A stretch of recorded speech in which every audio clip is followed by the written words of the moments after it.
Chapter 12. I must go on boasting. Though there is nothing to be gained by it, I will go on to visions and revelations of the Lord. I know a man in Christ who 14 years ago was caught up to the third heaven.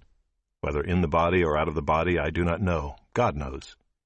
And I know that this man was caught up into paradise. Whether in the body or out of the body, I do not know. God knows. And he heard things that cannot be told, which man may not utter. On behalf of this man I will boast, but on my own behalf I will not boast, except of my weaknesses. Though if I should wish to boast, I would not be a fool, for I would be speaking the truth. But I refrain from it, so that no one may think more of me than he sees in me or hears from me. So to keep me from becoming conceited because of the surpassing greatness of the revelations, a thorn was given me in the flesh, a messenger of Satan to harass me, to keep me from becoming conceited. 3 times I pleaded with the Lord about this, that it should leave me.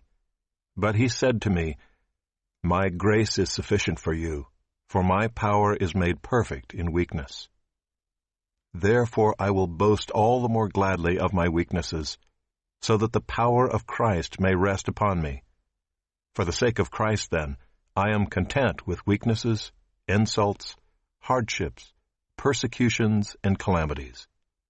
For when I am weak, then I am strong. I have been a fool. You forced me to it, for I ought to have been commended by you. For I was not at all inferior to these super-apostles, even though I am nothing. The signs of a true apostle were performed among you with utmost patience, with signs and wonders and mighty works. For in what were you less favored than the rest of the churches, except that I myself did not burden you? Forgive me this wrong. Here for the 3rd time I am ready to come to you, and I will not be a burden, for I seek not what is yours, but you. For children are not obligated to save up for their parents, but parents for their children. I will most gladly spend and be spent for your souls. If I love you more, am I to be loved less?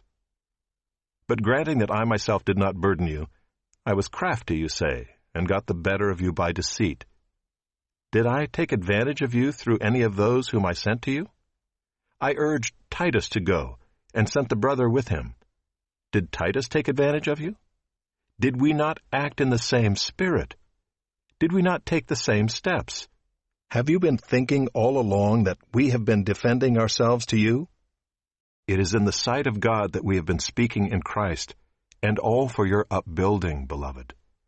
For I fear that perhaps when I come I may find you not as I wish, and that you may find me not as you wish. That perhaps there may be quarreling, jealousy, anger, hostility, slander, gossip, conceit, and disorder.